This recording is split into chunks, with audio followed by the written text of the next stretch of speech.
Zone Media. And we're back to Behind the Bastards, the podcast that's about the people who are bad, which is today, this week, Dr. James Grigson and the broader industry, cottage industry he helps ignite of psychiatrists who go to court and be like, yeah, man, absolutely kill that motherfucker. Which is only slightly less direct than the actual job was. With us again, our guest, Stephen Monticelli. Stephen, how you doing? I'm doing. You're doing? I'm doing. I'm here. What are you doing? We're about to talk about some really, really uplifting, heartening, trust-inducing stuff. Like, makes me really love the system and the medical profession as a whole. It's good. I mean, here's the thing. What's frustrating is the medical profession as a whole is trying to do the right thing here. Like, they keep being like, this guy's a crank. This guy's a crank. It just doesn't matter for a long time. This is kind of an early example of the hell we're in now, where it's like all of the people who know anything about, for example, climate, or, for example, how infectious diseases work, or anything else to do with like vaccines and medicine. All of these like people who know things, space travel, people who know things about that are being like, nah, this is really fucked up. Like you're shooting us in the foot. All of these different cuts to research are horrible. Everything that's being done is going to make life worse for everybody. But the only people that matter are the ones who are saying, nuh-uh. And you kind of get an early version. This is like a prologue for all of the hell that we're in right now, this like anti-science bullshit. Well, I feel like a good psychiatrist should be able to say, oh yeah, this man is definitely going to kill again because I've diagnosed him with something I believe, thanks to TV, is a real diagnosis. This is our like Star Wars prequel of the anti-science hell that we're all trapped in now. Yeah, the sort of non-expert expert, the person who is more than willing to set aside all of the good things about whatever field they nominally belong to in order to like push some sort of quackery or ideology. Yeah.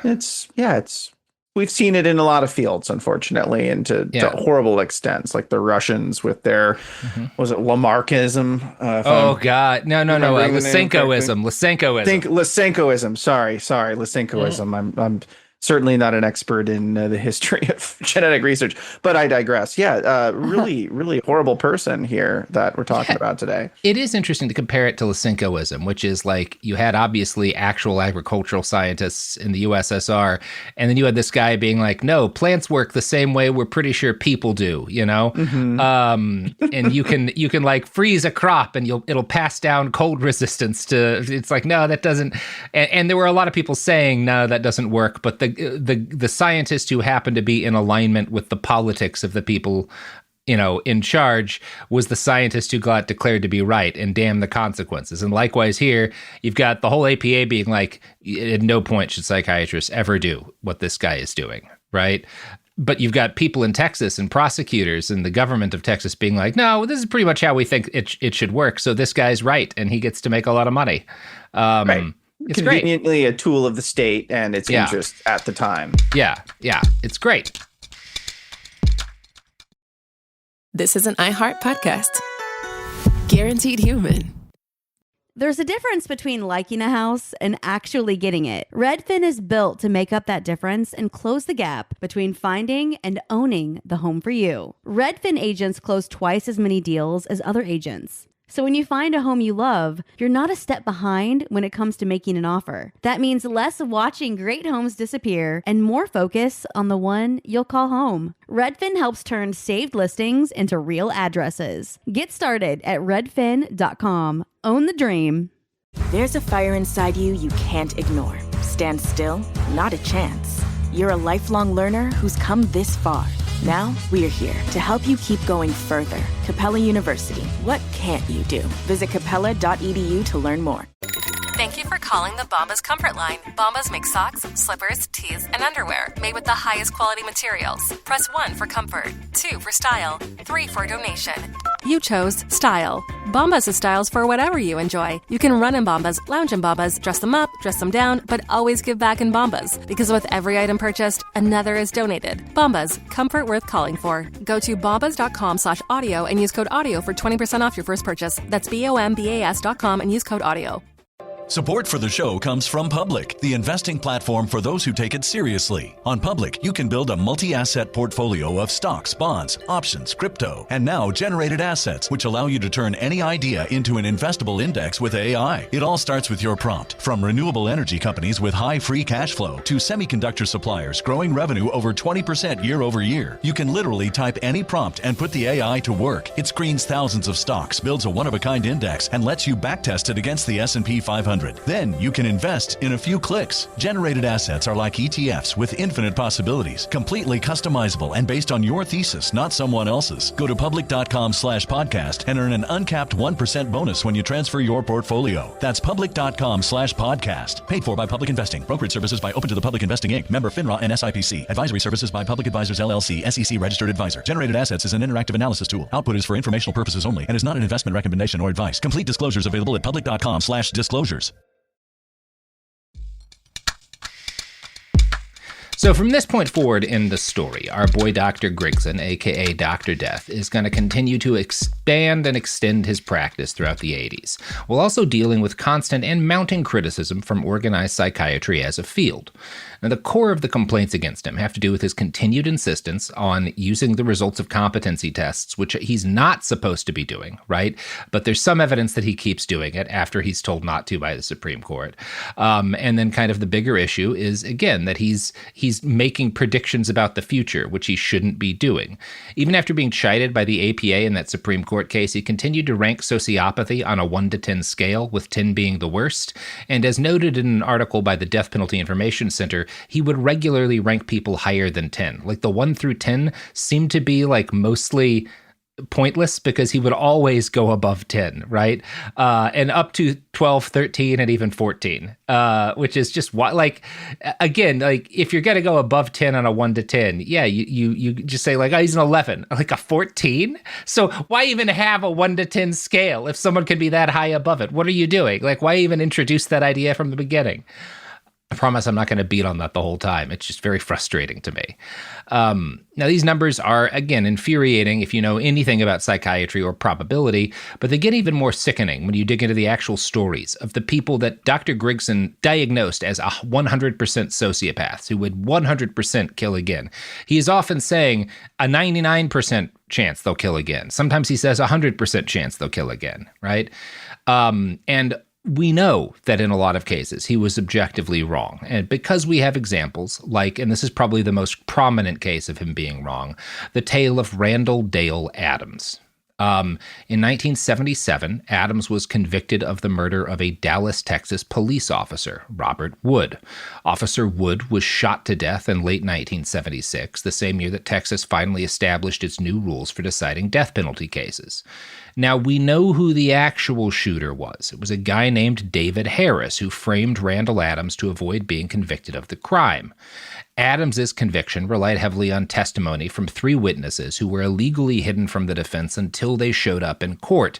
And said testimony we also know was at least partially perjured. So not only did the defense hide these witnesses when they shouldn't have, but the witnesses were coaxed and bribed into giving false testimony. And we know this, right? So we're already starting with crimes on the part of the prosecution in this case.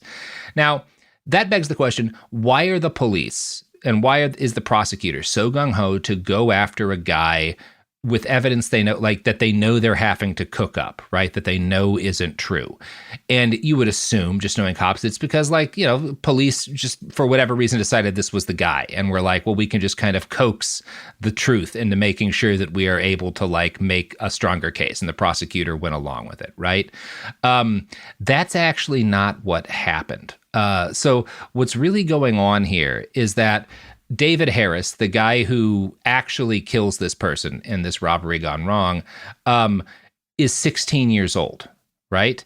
And they know Harris does it from the beginning. He's the first guy they take into custody. They find that the gun that was used in the shooting was his dad's gun that he had access to that night.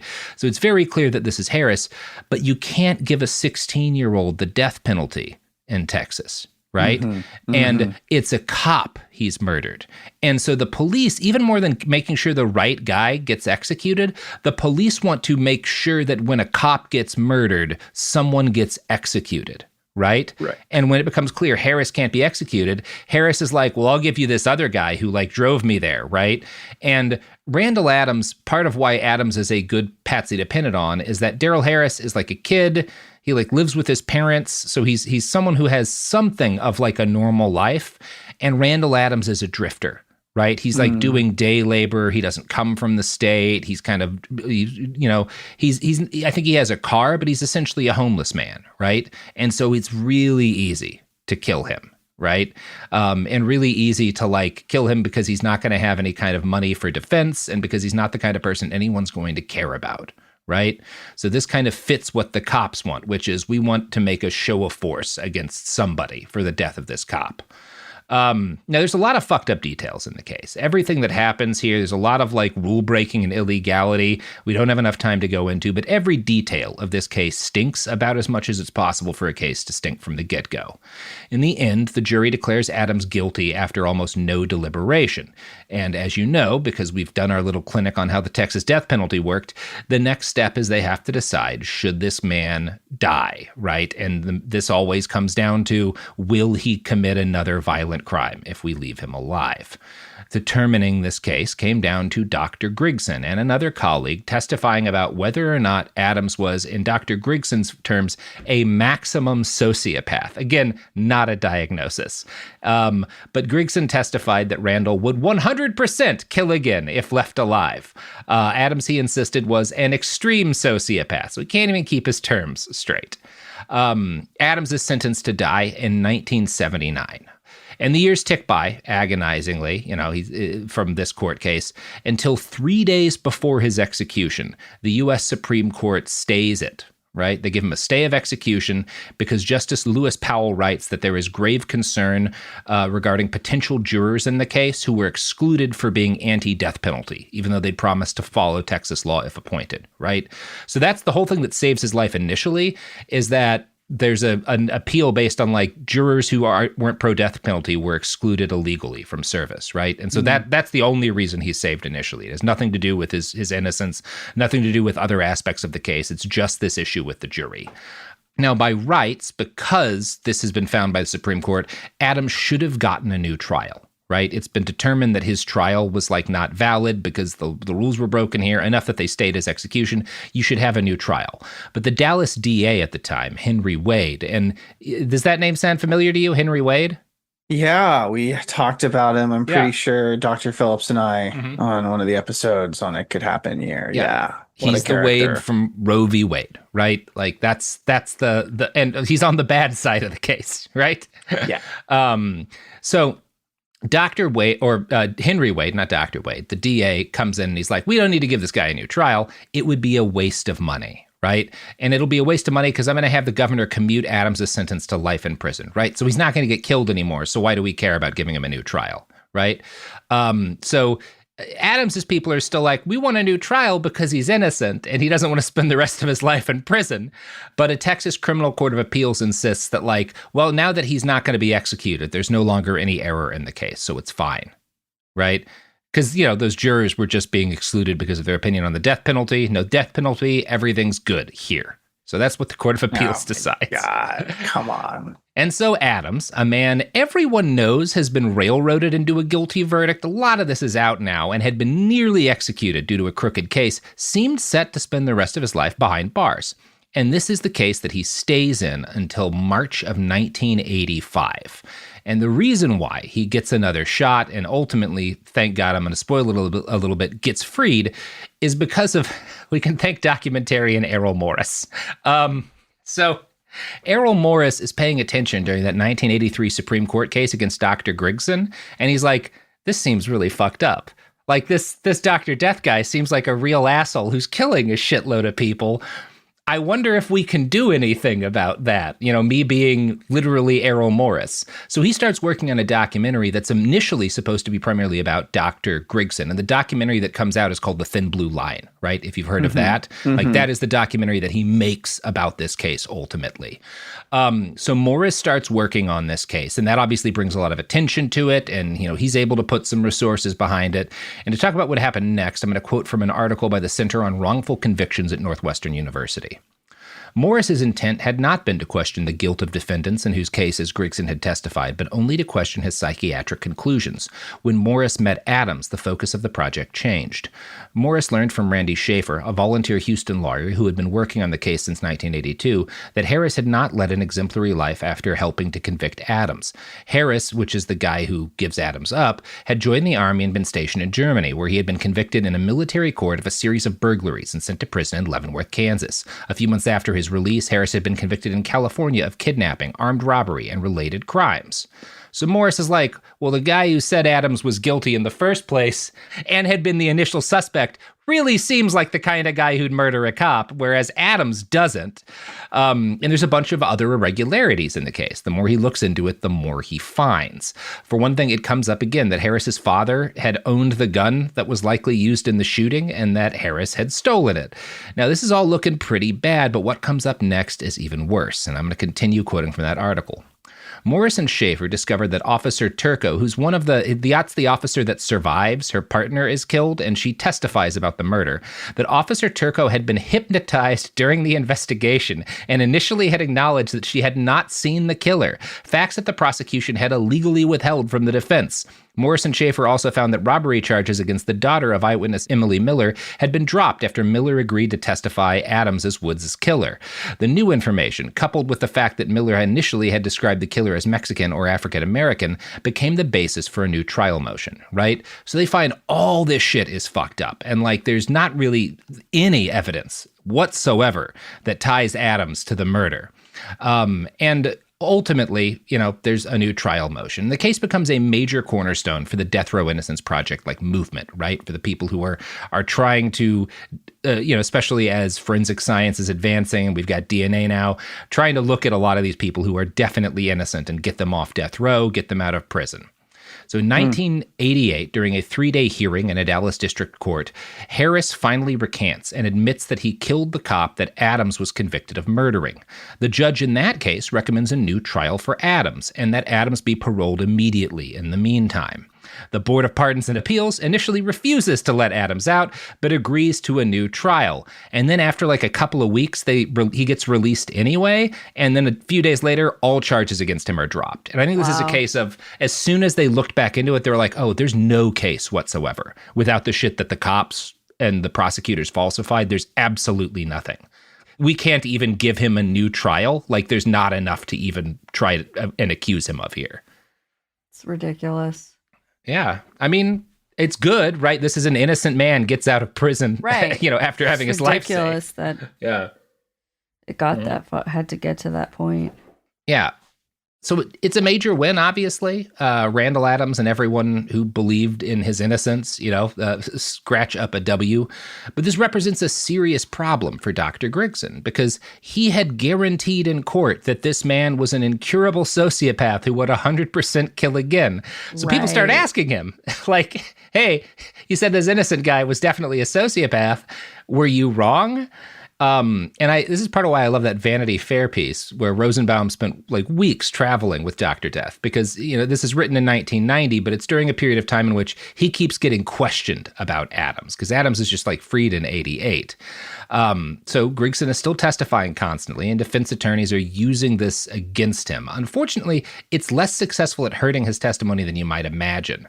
Now, this part in that Vanity Fair article comes after Grigson has just testified in one of 3 death penalty cases he's doing in a long weekend with the goal of getting 3 people killed, right? He's trying to kill the most people that he's ever killed in his career in the shortest period of time. Like, that's what this article is about. He's got like 3 cases in a couple of days. He's like, can I break my record of, getting people executed by the state?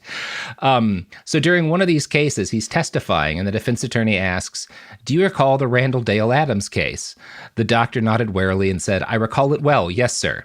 Are you as sure about this defendant as you were when you declared Randall Dale Adams was guilty and would kill again? Again, the courtroom tensed up. Even out on the prairie, the papers had reported on the Adams case. Looking totally unperturbed, the doctor said dramatically, those people that were involved in the case know that he is guilty. I examined Mr. Adams. There is no question in my mind, as well as the mind of the jury who convicted him, that he is guilty. And did you say of Randall Adams that he will continue his previous behavior? I most certainly said that, the doctor said defiantly, and he will. Right? So that's 2 years later. He's like, no, they were wrong. He's definitely still guilty. I know it because of my psychiatry brain, and I guarantee you he's going to kill again. Right? It just hasn't happened yet. It hasn't happened yet, but it 100% will. Right? Now, Rosenbaum talks to the doctor after this case, which the prosecution wins, even though this gets brought up. And he's like, talks to him about Adams. He's like, it just seems really weird that you're insisting this guy is still guilty after all the evidence that Morris uncovered and the fact that the legal system backpedaled. Dr. Grigson is like, no. The guy's guilty. Harris only recanted and took credit for the murder because he wanted to jack the system around, right? And in another trial a week later, when asked the same question, Dr. Grigson continued to insist that not only was Adams guilty, but again, he will 100% kill again. Like that I am 100% sure this now free man will commit another murder. Like he testified that. So that seems like a pretty good case to judge his credibility on, given that this is happening in 1990 and we have 25 years of additional data into this guy's life, right? Seems like something we should look into, which we will after these ads. Wow, that was so professional. That was a good one. Thank you. I try. Support for the show comes from Public, the investing platform for those who take it seriously. On Public, you can build a multi-asset portfolio of stocks, bonds, options, crypto, and now generated assets, which allow you to turn any idea into an investable index with AI. It all starts with your prompt. From renewable energy companies with high free cash flow to semiconductor suppliers growing revenue over 20% year over year, you can literally type any prompt and put the AI to work. It screens thousands of stocks, builds a one-of-a-kind index, and lets you backtest it against the S&P 500. Then you can invest in a few clicks. Generated assets are like ETFs with infinite possibilities, completely customizable and based on your thesis, not someone else's. Go to public.com/podcast and earn an uncapped 1% bonus when you transfer your portfolio. That's public.com/podcast. Paid for by Public Investing. Brokerage services by Open to the Public Investing Inc. Member FINRA and SIPC. Advisory services by Public Advisors LLC, SEC registered advisor. Generated assets is an interactive analysis tool. Output is for informational purposes only and is not an investment recommendation or advice. Complete disclosures available at public.com/disclosures. This is Bethany Frankel from Just Be with Bethany Frankel. Most dog food is marketing, not nutrition. That is why Biggie and Smalls eat just food for dogs, real 100% human-grade food with ingredients I actually recognize. And yes, I do see the difference. Better digestion, healthier skin, more energy, dogs that feel better, my babies. If you've been on the fence about switching, stop overthinking it. What's more important than your furry babies and their health? Go to justfoodfordogs.com right now and get 50% off your first box. No code needed. Just try it. Kids, pets, life, your sofa sees it all. But with a washable sofa, stains don't stand a chance. All of our sofa collections come with fully machine washable covers and cushions, making cleanup effortless. Liquid and stain-resistant fabrics provide extra protection against everyday messes. Plus, with modular designs, you can rearrange your sofa however you like. Perfect for growing families and changing spaces. Starting at just $699, it's time to upgrade to a stress-free, mess-proof sofa. Visit washablesofas.com today and save. Offers are subject to change and certain restrictions may apply. Let's talk about modern home shopping. It's sort of become a fun side hobby, right? Scrolling listings at night, dreaming about kitchens you've never seen, or backyards you haven't even stepped foot in, all from the comfort of pretty much anywhere. Redfin knows a lot of people like you want to own, but are stuck in this browsing mode loop. That's where Redfin flips the script. With listings that update within minutes and tours you can book right from the Redfin app, you can see your dream home the moment it appears. Now, liking a listing is easy, but actually landing it, that's where Redfin comes in. Redfin has over 2,200 agents with local expertise. And Redfin agents close twice as many deals as other agents. That means they want to help you win, not just window shop. Redfin is built to help you go from just looking to wait, this could actually be home. So become the newest neighbor on the block. Visit redfin.com to start finding and start owning. That's redfin.com. We're back. So you could say, I think it'd be fair to say, that a lot of Dr. Grigson's credibility rests on the Randall Adams case, right? Because number one, this is a guy he said was definitely guilty, who then got exonerated. And number two, he has now provided in 1990, he said 100% he'll kill again now that he's free. That's a falsifiable statement, and we have a lot of time since 1990 to kind of look at. And about 14 years after he made that statement in 2004, there was a study. I found an article about it based on the study by the Texas Defender Service into the records of 155 convicted killers to determine how often they actually engaged in violent behavior post-conviction and what Dr. Grigson and other experts had predicted they would do, right? So these guys are looking into like, what can we actually tell based on the predictions made about these convicted killers and what they actually did, how accurate these predictions were, right? So, you know, that's good. I'm gonna quote from that now. Adams 55 is Exhibit A in a study to be released today that found experts' witnesses' predictions of violent behavior were wrong 95% of the time. Oh, God. So that's way worse than a third, right? Exactly. That's like, you know, a statistically significant confidence interval. Like you basically can say it's going to happen. Yeah, like that is, you would think if you and I were just guessing, if we just got to go to court and like flip a coin and be like, yeah, that guy will kill again, like you'd expect us to be righter than that. Yep. Oh, boy. That's an incredible degree of wrong, right? So of the 155 convicted killers studied, only 8 engaged in later behavior that resulted in serious injury. So 8 out of 155 seriously hurt another person after their conviction. A full 20% of these convicts had 0 disciplinary violations while in prison of any kind, and 75% had only minor nonviolent infractions, like owning lottery tickets, right? So like, yeah, a bunch of them got in trouble after conviction, but it was because like they had an illegal lottery ticket. It wasn't because they were killing or hurting anybody. Not one of the 155 convicted killers ever murdered again, right? So very bad, like rate of accuracy here. Now, it's important to note, this is 2004, which is after Dr. Grigson dies and well after he stopped practicing. But it's important to note that even at the end of the 1980s, the early 1990s, there's good documented evidence that not only had Grigson been wrong on a case, but during his whole career, he'd very likely been wrong on a grand scale. I want to quote from a 2003 article for the Washington Times here. Andrea Kellen, an attorney with the Texas Defender Service, said she knew of dozens of former death row inmates whose sentences were reduced for various reasons and who have never been involved in any difficulties, though Dr. Grigson testified they should be executed because they would likely commit murder again. In 1988, a report compiled by an assistant district attorney in Dallas concluded that after the study of 11 specific death penalty verdicts where the defendant's terms had been reduced, not a single one had been anything other than a model prisoner. Mr. Halperin, in a brief for other prisoners, concluded that despite Dr. Grigson's near-identical predictions that each inmate would beyond any doubt, absolutely, and without any question, commit acts of dangerousness in the future, that prosecution-prepared report proved the psychiatrist was seldom accurate. So, a DA report, this is the prosecutor, did a study of 11 death penalty verdicts where Dr. Grigson said they will definitely continue to commit crimes if not executed. And these people were not executed. Their sentences were reduced, and none of them did violence again. That's 100% wrong for Dr. Grigson, right? Based on those 11 cases, you know? Jesus. So I'm not overly optimistic that he was right a bunch of the time that we don't have data on based on that and based on the Adams case.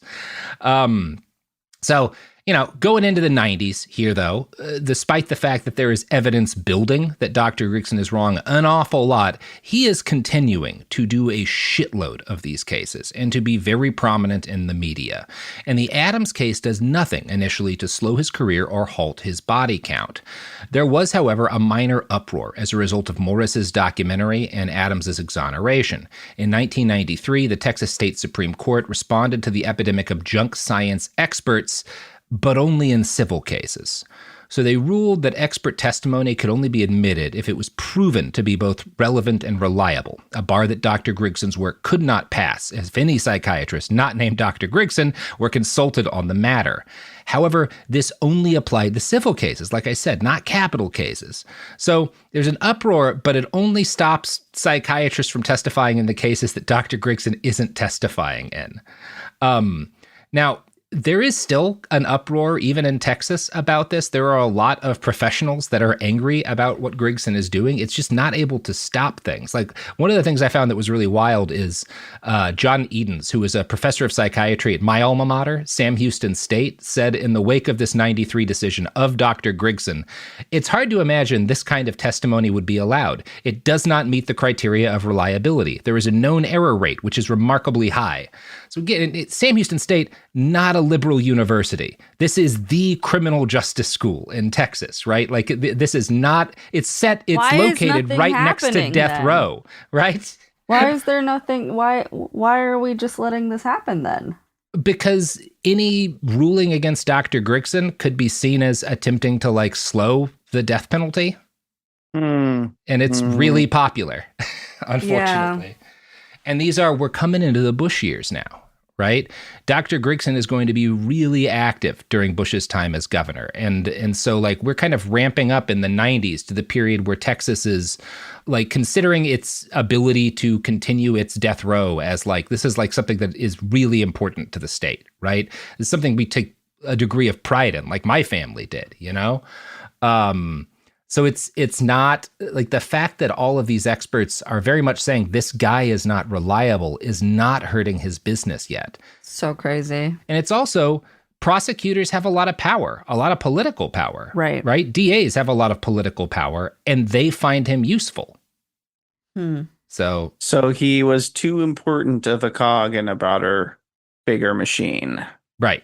He's really politically useful, and he's useful to all their careers, right? Because a lot of these prosecutors, part of what they're building their careers on, a lot of them want to go into other politics, is not only do I have this many convictions, but I sent this many dangerous sociopaths to death row, right? I made our state safer. Yeah, okay. Yes. Yeah. Yep. And it's one of those things where, if you put numbers up on the board, it sounds good. You can claim that you took dangerous repeat criminals who would have been threats to their communities off the streets. And then if you succeed in actually killing them, you don't face the scrutiny of what you just described, of whether or not they actually would live up to that potential future that's been predicted by this expert. Yep. Sheesh. Yeah. Okay. So this is cool, right? We're happy? Yeah. Works as expected, right? The purpose of a system is what it does. Right. And in this case, the system is doing exactly what the people who set it up want it to do. Dr. James Grigson in 1995 was finally drummed out of the APA for his continued insistence on diagnosing subjects without ever talking to them. The next year, the Texas Society of Psychiatric Physicians expelled him.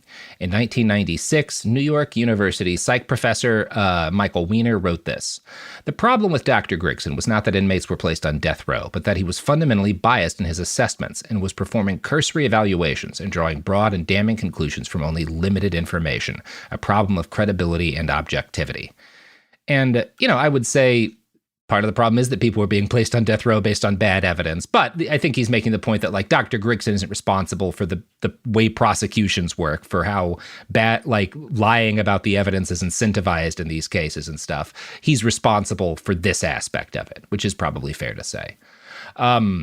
Now, it is impossible for us to know to a point of certainty how often he was wrong, but something like 100 of the people he testified about for money were put to death, and most of those cases were never revisited.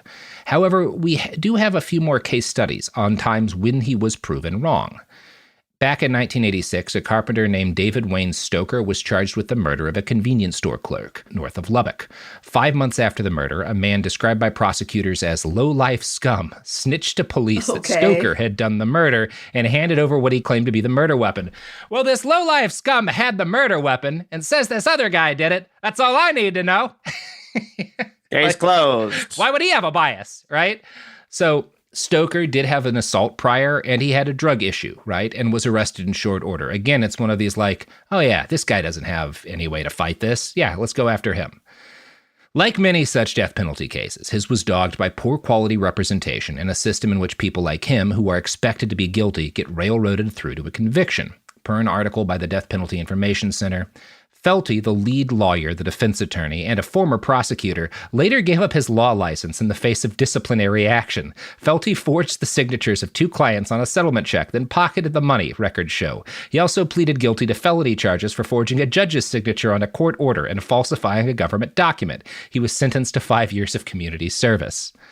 So that's this guy's defense attorney. And again, not shitting on the concept of defense attorneys, but it's a major problem that a lot of these guys in particular, these are the kind of the lowest of the low, and they benefit from the very worst service on average, right? They are very likely to get the defense attorneys who are not competent.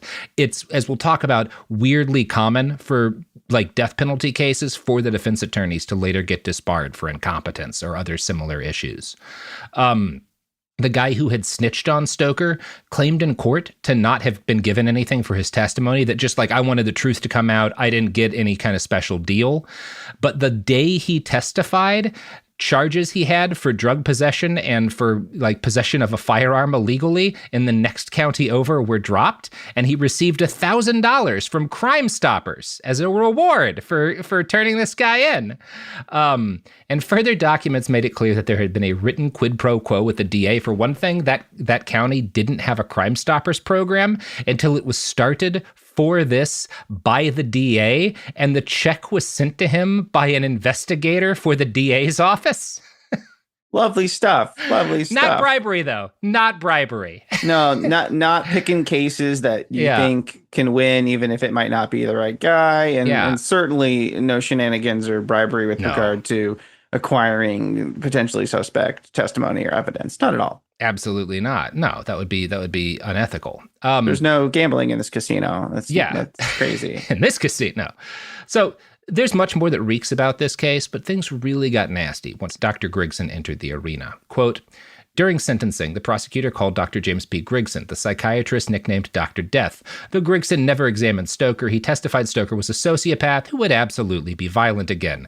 With Stoker's life in the balance, Felty put on only one witness at sentencing, Stoker's mother. She testified briefly about the most superficial aspects of the Stoker family. Felty, who works as a supervisor at Home Depot, defended his work. When we went to trial, we were a hell of a lot better prepared than the DA's office, Felty said. So not a lot of winner. He's not necessarily wrong because the DA's just lying and bribing somebody, but also when your lawyer gets disbarred for felonies and winds up working at a Home Depot, that's not a great sign in terms of the quality of representation you received. Yeah, that's the look at my lawyer dog meme. Look at my lawyer dog, I'm getting executed. Yeah, unfortunately. Mm-hmm. That is just such beautiful shade in that article too. It's just noting that he's working at Home Depot now.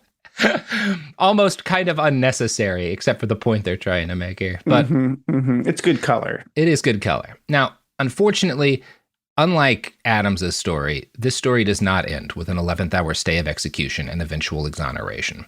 Stoker was executed in 1997 during George W. Bush's governorship, when he pushed Texas to execute inmates at a rate not before seen in modern times.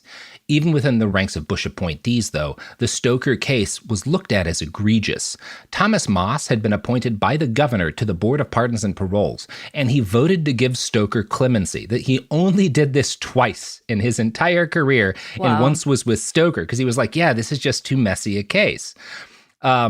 This is, a lot kept coming out. The local police chief eventually testified that no, the Crime Stoppers group wasn't real. We founded it expressly for this purpose, basically. A DA's investigator made the payment. And as this stuff came to light, eventually, the local sheriff testified that there was no direct tie between Stoker and the crime he'd been executed for committing.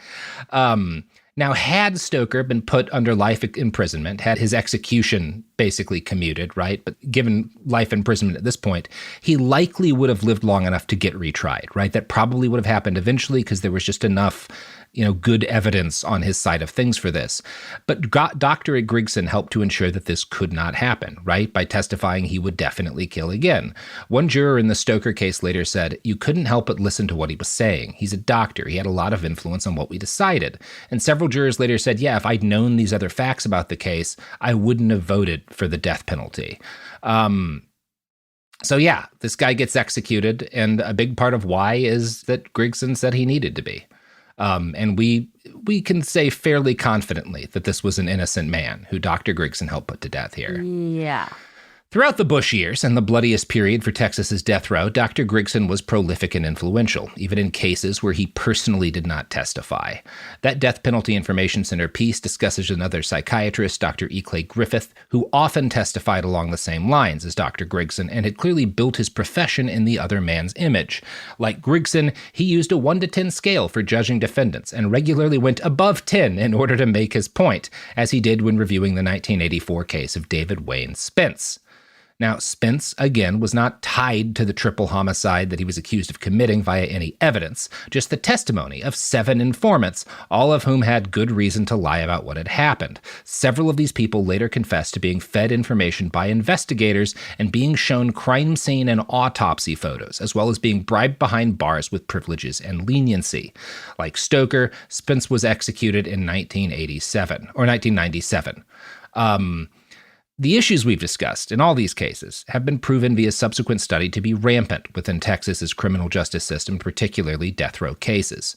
An investigation of the 131 executions during George W. Bush's time as governor showed that in at least 29 cases, the prosecution had presented testimony from a psychiatrist, often Dr. Grigson, that the defendant would commit future violence. In most of these cases, the psychiatrist had not seen or examined the defendant. Beyond the issues most relevant to Grigson, in 43 of those cases, the defendant was represented at trial by an attorney who was later disbarred or suspended. Again, I want to really go into that. 131 executions. Of those, in 43 of the cases, the defendant's defense attorney was later disbarred or suspended. That's insane. Yeah.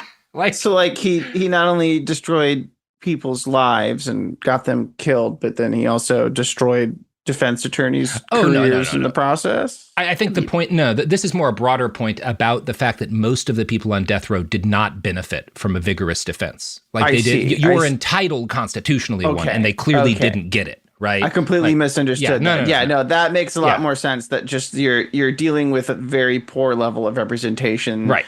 Where it is clearly falling underneath the bar time and time again at a very large scale. And part of the problem is that because in so many of these cases, at least 29, Dr. Grigson and others are testifying, you don't have these kind of checked out defense attorneys don't have the wherewithal and often don't have the funding to properly counter the expert that the prosecution has brought up, right? Course.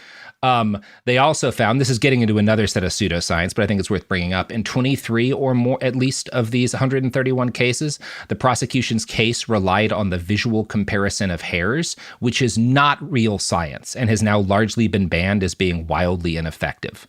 One study of 62 convictions that were later cleared by DNA evidence found that in at least 18 of those cases, prosecutors had used hair analysis to get the initial conviction. Wow. And this brings me to an important point, which is that while Dr. Grigson is the most colorful of these experts testifying in favor of the death penalty during this golden age of executing people in Texas, he was not the only or the most obviously fraudulent one. In their review of the role fake forensic experts play in these cases, the Death Penalty Information Center also cited the case of Charles Lynch.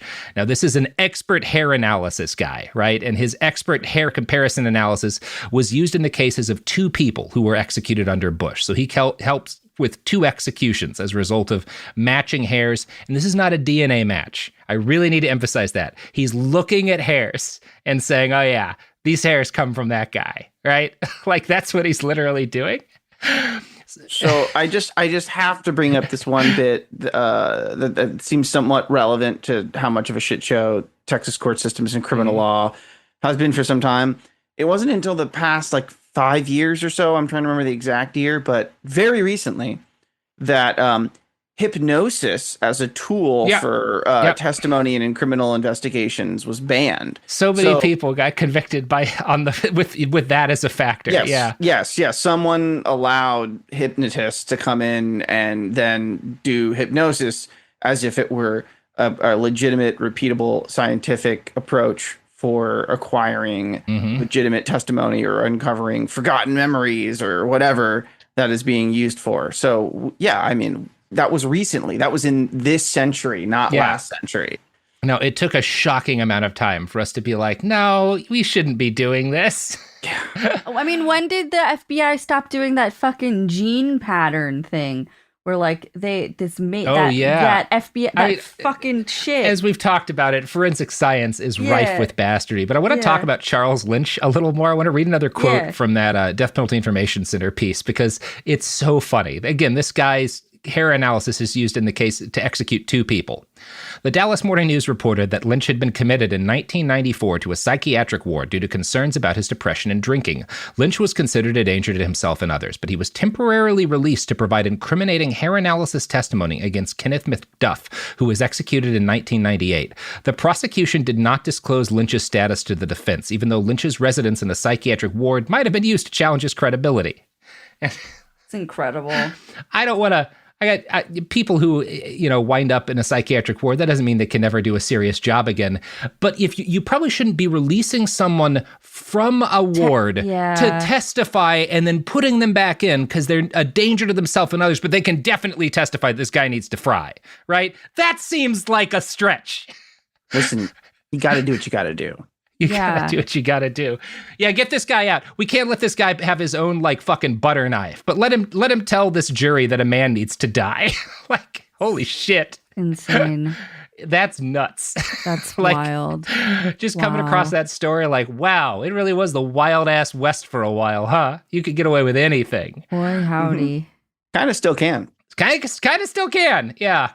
Now, another of Dr. Grigson's colleagues was Dr. Ralph Erdman, who testified in numerous capital cases until 1994, when he pled no contest to 7 felonies over falsifying evidence and fucking up autopsies. He had claimed to have examined organs in decedents that had been removed in surgery before their deaths, for one thing, right? In his autopsy reports, he's writing about the appendixes of people who had no appendix when they died.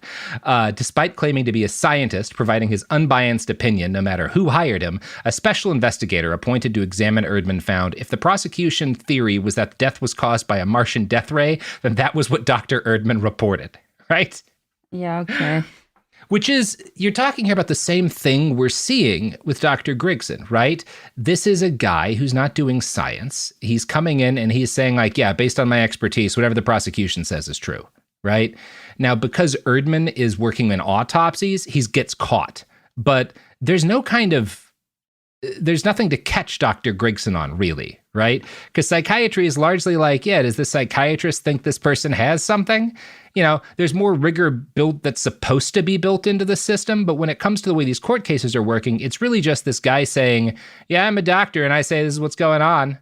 It's kind of like the medical equivalent of a mob lawyer. They're playing this role that is predefined for them, and they know what they're supposed to do, and they just go along with whatever the request is, whatever the need is. They'll say, yeah, sure, go for it. I mean, in the case of Grigson, it seems like, he may have claimed there were cases which he was not eager to do so. But I don't know, maybe he just knew how to pick a winner.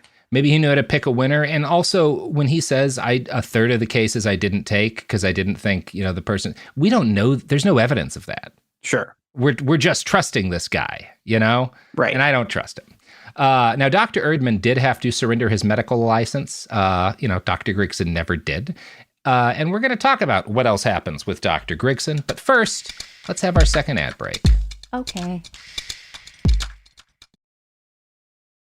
Support for the show comes from Public, the investing platform for those who take it seriously. On Public, you can build a multi-asset portfolio of stocks, bonds, options, crypto, and now generated assets, which allow you to turn any idea into an investable index with AI. It all starts with your prompt. From renewable energy companies with high free cash flow to semiconductor suppliers growing revenue over 20% year over year, you can literally type any prompt and put the AI to work. It screens thousands of stocks, builds a one-of-a-kind index, and lets you backtest it against the S&P 500. 1-800. Then you can invest in a few clicks. Generated assets are like ETFs with infinite possibilities, completely customizable and based on your thesis, not someone else's. Go to public.com/podcast and earn an uncapped 1% bonus when you transfer your portfolio. That's public.com/podcast. Paid for by Public Investing. Brokerage services by Open to the Public Investing Inc. Member FINRA and SIPC. Advisory services by Public Advisors LLC, SEC registered advisor. Generated assets is an interactive analysis tool. Output is for informational purposes only and is not an investment recommendation or advice. Complete disclosures available at public.com/disclosures. This is Bethany Frankel from Just Be with Bethany Frankel. Most dog food is marketing, not nutrition. That is why Biggie and Smalls eat just food for dogs, real 100% human-grade food with ingredients I actually recognize. And yes, I do see the difference. Better digestion, healthier skin, more energy, dogs that feel better, my babies. If you've been on the fence about switching, stop overthinking it. What's more important than your furry babies and their health? Go to justfoodfordogs.com right now and get 50% off your first box. No code needed. Just try it. Tired of spills and stains on your sofa? Wash away your worries with Anabay. Anabay is the only machine washable sofa inside and out, where designer quality meets budget-friendly prices. That's right, sofas start at just $699. Enjoy a no-risk experience with pet-friendly, stain-resistant, and changeable slip covers made with performance fabric. Experience cloud-like comfort with high-resilience foam that's hypoallergenic and never needs fluffing. The sturdy steel frame ensures longevity, and the modular pieces can be rearranged anytime. Shop washablesofas.com for up to 60% off site-wide, backed by a 30-day satisfaction guarantee. If you're not absolutely in love, send it back for a full refund. No return shipping or restocking fees. Every penny back. Upgrade now at washablesofas.com. Offers are subject to change, and certain restrictions may apply. Let's talk about modern home shopping. It's sort of become a fun side hobby, right? Scrolling listings at night, dreaming about kitchens you've never seen, or backyards you haven't even stepped foot in, all from the comfort of pretty much anywhere. Redfin knows a lot of people like you want to own, but are stuck in this browsing mode loop. That's where Redfin flips the script. With listings that update within minutes and tours you can book right from the Redfin app, you can see your dream home the moment it appears. Now, liking a listing is easy, but actually landing it, that's where Redfin comes in. Redfin has over 2,200 agents with local expertise. And Redfin agents close twice as many deals as other agents. That means they want to help you win, not just window shop. Redfin is built to help you go from just looking to wait, this could actually be home. So become the newest neighbor on the block. Visit redfin.com to start finding and start owning. That's redfin.com. We're back. So, over the years, when he was pushed on this, he would repeatedly say, hey, I didn't always testify for the prosecution, right? And sometimes I just wouldn't take cases. And we can't back up the latter, but we can back up the amount of times that Dr. Grigson testified for the prosecution versus the defense. During his career, he testified in 166 capital, death penalty cases in Texas. And in 9 of those times, he testified for the defense. So I think it's fair to say, basically always a prosecution witness. And by the way, we'll talk later about what some of those other 9 times would have been, because it's not like he just really thought the defense was right in that situation. So we'll get to that. During the busiest period of his career in the 1980s, he was making $150,000 a year with this business, which was equivalent to someone making somewhere between $500,000 and $600,000 a year today, right? Wow. He is making fucking bank in the 80s. That 1990 Vanity Fair piece finds him at close to the peak of his career and his sense of impunity over what he was allowed to do. In thousands of words of recorded conversations, he refers to his colleagues in psychiatry as liberal fools and seems to take a great degree of joy and righteous pleasure in getting people executed. His stated goal to the journalist in that article is that he wants to execute 3 people in 3 days, basically, something like that, and break his personal record for most death penalty convictions scored in a short window of time. One of these cases was the case of Gayland Bradford, who definitely shot and killed a security guard during a robbery. This is recorded on video. There's not doubt about whether or not he committed a murder. But Once he was in bars, the jail tested his IQ and found it to be 68. The defense psychologist who examined him said it was 75.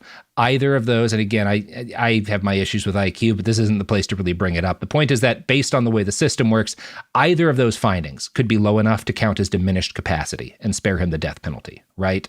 Both of those are potentially low enough to do so. For sure.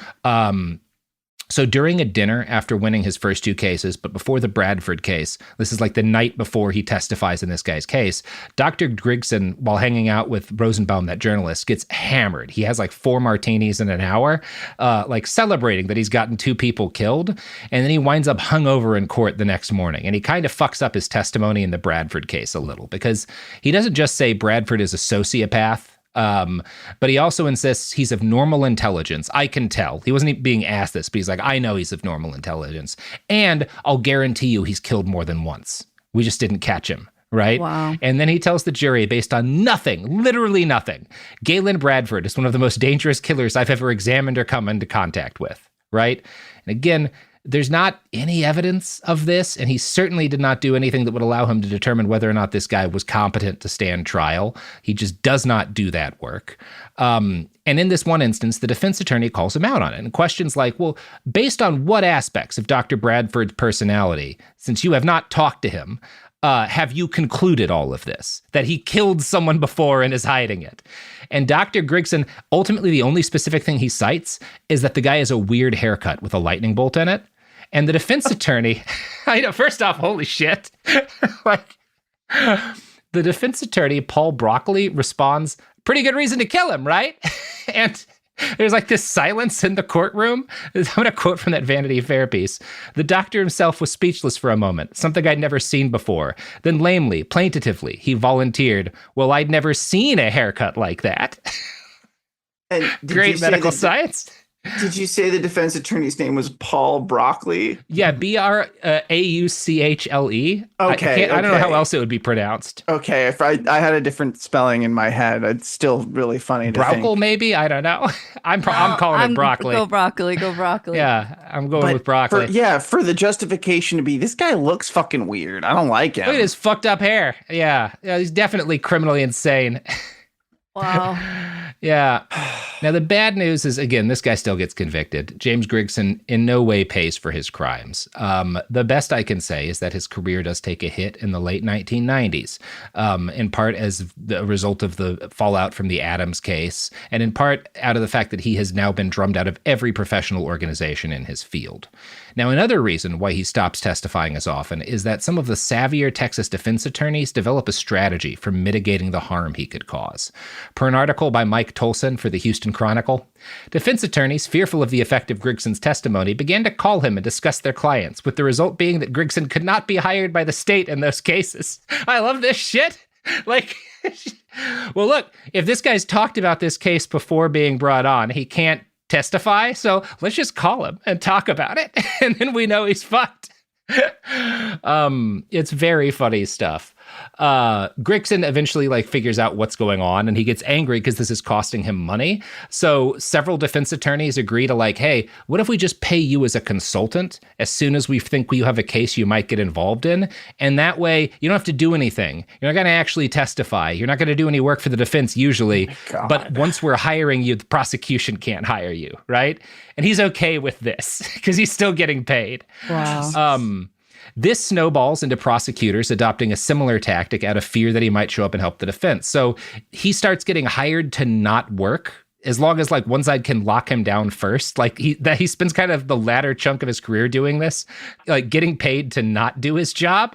And, eventually this practice dies out during the 2000s, particularly the practice of bringing in forensic psychiatrists like Dr. Grigson declines in popularity, the kind of late 90s, early 2000s. And there's several reasons for this, but a big one is the constant professional animus that Grigson and others who followed his example, started to get, right? This has just kind of been poisoned as a field. Now, another reason that's less optimistic for why this dies out is that prosecutors realize we don't need to spend money on these guys. Texas juries love killing people, right? You don't actually need this guy to testify to convince them that someone needs to die, right? Depressing. You can usually just kind of talk them into it, which is less optimistic. Okay. Yeah. Okay. That's less fun. So in 2003, Dr. James Grigson, a lifetime chain smoker, was diagnosed with lung cancer. In one of his last interviews, he told a reporter he had zero regrets about his life or career. He insisted he had just been there as a medical professional, separating the truly ill from the fakers who needed to be locked up and executed. By the end of his career, he was just working in civil law. But after his death in 2004, a number of experts came out to state that his impact on the legal system had been far-reaching. Cynthia Orr, president of the Texas Criminal Defense Lawyers Association, told the Chronicle he had a tremendous impact on Texas death penalty litigation. He really provided ammunition to the state to try and establish one's future dangerousness when ordinarily it would have been pretty tough to do. He was willing to go further than anyone else. So horrible. Yeah. And he ended up just getting to chill. Yep. And get paid to not work. Nice retirement. Hate to say it, kind of a dude's rock moment. But, yeah. It is the dream, right? He got to die of lung cancer, so that's, He does die of lung cancer on June 3rd of 2004 after what his family described as 72 great years. All right. Yeah. Alas. Now, the nature of the death penalty and the time involved in clearing such cases meant that a lot of people that he had helped to put there remained on death row after his death. And in fact, the most recent case I can find of someone he put there, like having, basically winding up in the news is in 2016, Jeffrey Wood, age 43, was scheduled. He was supposed to be executed in 2016 over a 1996 robbery in which a man was murdered. Grigson had testified against him and stated that Wood would be violent in the future. And he obviously did not examine Wood. Now, Wood had never actually murdered in the first place. He didn't fire the gun in the 1996 robbery that he was being executed for, right? But obviously accomplices, he was driving the car, can be convicted of murder. But still, the fact that he's saying he'll definitely kill again, well, he never killed in the first place, right? Not really. So Wood was supposed to be executed in 2016. The actual gunman was executed in 2002. But Wood's case, his execution, was stayed by the Texas Court of Criminal Appeals because of Dr. Grigson, right? Because he had been part of getting the guy on death row. And the fact that he has been so burned, convinced the Texas Court of Criminal Appeals in 2016, we probably shouldn't execute this guy, right? So the court ruled 7-2 to stay the execution. And that just, this guy's impact outlasted him. But it is kind of at least nice that now he's been so discredited that in 2016, a court voted 7-2 that we can't execute a guy based on this dude's testimony. So at least he's completely discredited. And dead. Yeah, and dead. He innovated in the field, rode the wave, and died before it became fully discredited. Sorry to say, but yeah, he's at least dead. He's at least dead. Yeah. Yeah. I'm just glad to hear that we no longer have legal hypnosis as a form of testimony, and that quacks like this guy are not being taken seriously anymore. So I guess there's a silver lining, like you said. Yep. Things are good forever now. We figured out how to not do bad stuff with executing people, and there's no longer any problems with death row or capital crimes at all. It's all good now. Don't need to worry about it, kittens. It's all good. Don't look into it. Yeah. You got anything to plug at the end here, Stephen? Just follow me on Blue Sky, or I don't post on Twitter anymore, so don't go there. That's good. Yeah, bad to post on Twitter. I'm writing for a few different outlets, the Barbed Wire, Texas Observer, just had something in MSNBC. And hell yeah. I post all of it on Blue Sky. It's probably the easiest way to follow my shit. So go there, or go read the literary magazine I publish, Protean Magazine. It's got some good shit in it. Yes, Protean has a lot of good shit in it. Stephen, you can also find on It Could Happen Here from time to time, talking about Texas, which continues to be one of the most important subjects in the country. Why is Texas the way it is? What's going on there? It was happening there before it's happening wherever you are. Odds are. It's been happening. It's been happening. Do be happening still. And yeah, if we can figure out what the fuck's going on here, I feel like we could figure out a lot. So working on it. Well, this has been Behind the Bastards. and you have been listening to a podcast. Shame on you. Behind the Bastards is a production of Cool Zone Media. For more from Cool Zone Media, visit our website, coolzonemedia.com, or check us out on the iHeartRadio app, Apple Podcasts, or wherever you get your podcasts. Behind the Bastards is now available on YouTube. New episodes every Wednesday and Friday. Subscribe to our channel, youtube.com/@BehindTheBastards. A BetterHelp ad. We get it. February is full of flowers, candy, and, of course, lots of talk about relationships. It can feel like everyone else has it all together in their love lives. But the truth is, we're all still figuring it out. Whether you're working on your marriage, navigating the dating apps, or prioritizing staying single, no matter where you are, you're right on time.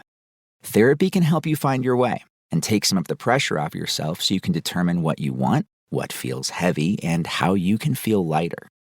Just a little bit of outside perspective from a professional can lead to new understanding and a lot of progress. So the next time you're feeling iffy about your love life, try therapy with BetterHelp and see where it takes you. And remember, you're right on time. Visit BetterHelp.com for 10% off. That's BetterHelp.com. This is Bethany Frankel from Just Be with Bethany Frankel. Let me be blunt. Most dog food is junk. It just is. And I'm not feeding junk to Biggie and Smalls. That is why they eat Just Food for Dogs. It's real, 100% human-grade food with ingredients I actually recognize, not mystery pellets pretending to be healthy. And once I switched, the difference was obvious. Better digestion, better skin, more energy, dogs who actually feel good instead of just surviving dinner.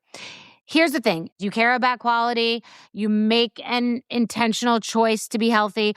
So why are you gambling with your dog's health? So let's think about our furry babies. Go to justfoodfordogs.com right now and get 50% off your first box. No code, just try it. Because once you see the difference, you're not going back. Time for a sofa upgrade? Introducing Anabay Sofas, where designer style meets budget-friendly prices. Anabay brings you the ultimate in furniture innovation with a modular design that allows you to rearrange your space effortlessly. Perfect for both small and large spaces, Anabay is the only machine-washable sofa inside and out. Say goodbye to stains and messes with liquid and stain-resistant fabrics that make cleaning easy. Liquid simply slide right off. Designed for custom comfort, our high-resilience foam lets you choose between a sink-in feel or a supportive memory foam blend. Plus, our pet-friendly, stain-resistant fabrics ensure your sofa stays beautiful for years. Don't compromise quality for price. Visit washablesofas.com to upgrade your living space today. Sofas start at just $699 with no risk returns and a 30-day money-back guarantee. Get up to 60% off plus free shipping and free returns. Shop now at washablesofas.com. Offers are subject to change and certain restrictions may apply. Flag football is exploding, and iFlag is leading the way. As the Guinness World Record holder, iFlag hosts premier flag football tournaments nationwide for boys, girls, high school girls, and adults. From first-time players to elite competitors, iFlag delivers top-level competition, unforgettable experiences, and a community built around the game. Ready to be part of it? Join the movement. Find your tournament and learn more at iflag.org. That's iflag.org. This is an iHeart podcast. Guaranteed Human.